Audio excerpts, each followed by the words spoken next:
All right, step one, we're going to talk food.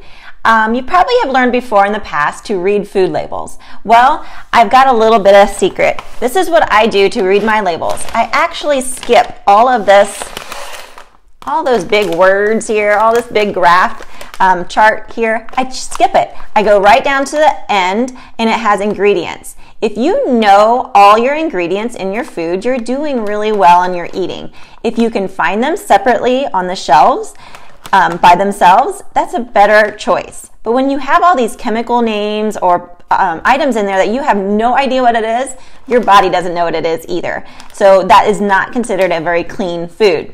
So look for ingredients that are whole. Okay, that's tip number one. Some of the heavy hitters in some of your products come in sauces. Ketchup and barbecue sauce and salad dressings. They have something called high fructose corn syrup in them. And it really makes them a horrible food. Our body does not register high fructose corn syrup very well at all, and that could be leading to the problem with obesity in our world today. So watch your labels, especially in your sauces, on looking for high fructose corn syrup. And if you have seen it in there, put it right back on the shelf. Okay?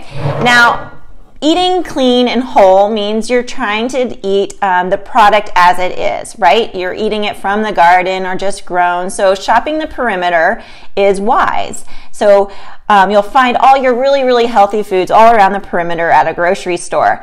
Now, is it possible to eat clean with no chemicals, no processing at all? Probably, but it's pretty tough too. So I try to use items that are minimally processed when eating, and this would be one of them. So if you're going to be using olive oil or avocado oil, how do they get that down to an oil? They have to process it, right? That's considered minimally processed. So you're going to find foods that you'll use day to day that are minimally processed too.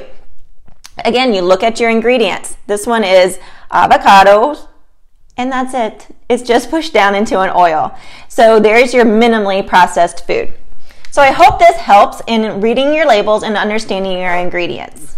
All right, tip number two is about fitness. We all live a very busy life. And how do we get that fitness in? We plan for it. Everybody, on a regular basis, you need to make a date with yourself. You are that important. If you were working and you had a business meeting, you wouldn't skip it, right? Because it was on your schedule. So same with fitness. Plan it into your day. I'll sit down on the weekends and I'll work through what I have going on with me, my kids, my family in general, and then I'll add in the days and the times that I can exercise. I can get that 30-minute workout in. Right? The second part of this tip is I really suggest you do it in the morning because the day gets in the way otherwise. Something better might happen and you will skip your workout then. So go to bed in your workout clothes, put your tennis shoes right next to your bed, and when your alarm goes off, you put your feet down, put them into those shoes, and then go to the gym or go into your workout area and press play and get your workout in. Okay, we're on to tip number three for a healthier, cleaner life. Now, it goes down to our cleaning products. What do you use every day on your body? What do you spray as a cleaner on your surfaces? It can all add up to some pretty harmful ingredients. Hundreds and hundreds of chemicals entering your body every day. I think that sounds pretty scary. So really, it takes 10 seconds for a chemical to go onto your skin and be into your body, into your bloodstream. That's not very long, and considering all the things that you use on a regular basis every day. So one easy tip or trick that I've done over the last couple years is I switched to microfiber cloths for cleaning. It goes on any surface and it just has water on it. Amazing, right? 99% of the bacteria will be taken away by using these cloths on your surfaces. So I've purchased a couple cloths and I've not had to replace them in 4 years of doing this, and I have not really bought too many cleaners either, so I'm saving tons of money. The other things to think about is when you're spraying Lysols and Pledges all the time, you are inhaling those very quickly, and it's very hard on our systems to handle. But what about our day-to-day beauty products, our shampoos, our lotions, deodorants? It all goes onto our skin very quickly and we're absorbing possible chemicals. So there's two heavy hitters that I wanted to talk about today for you to start reading your labels and seeing if they're in your products. One is perfumes. Okay, it could be fragrance or it could be perfume on there. These are big endocrine disruptors. Now that could be a pretty big word to you, but that really just means it's your thyroid, your adrenals, your hormones in your body, and if those are disrupted through these, heavy hitter here, the perfume, your whole body is disrupted. So how are you supposed to function right? So a lot of different health conditions come from too much perfume in our system. So look at your labels and make sure you're buying things without perfume or fragrance.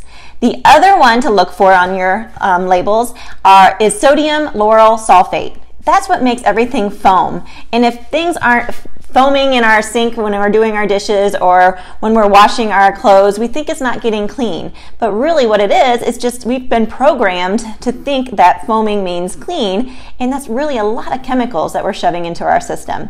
So look for those two right off the bat, and it'll totally clean up your living lots more right now, but I'll teach you more in future videos. Thanks for joining me today with the 3 basic tips for a healthier you. I will be bringing you more videos every week on Everyday Wellness, and make sure you subscribe and like this video so I can keep sending you more. I'll also be including the links to the products I was talking about in the description so that you can follow up and learn more about getting them yourself.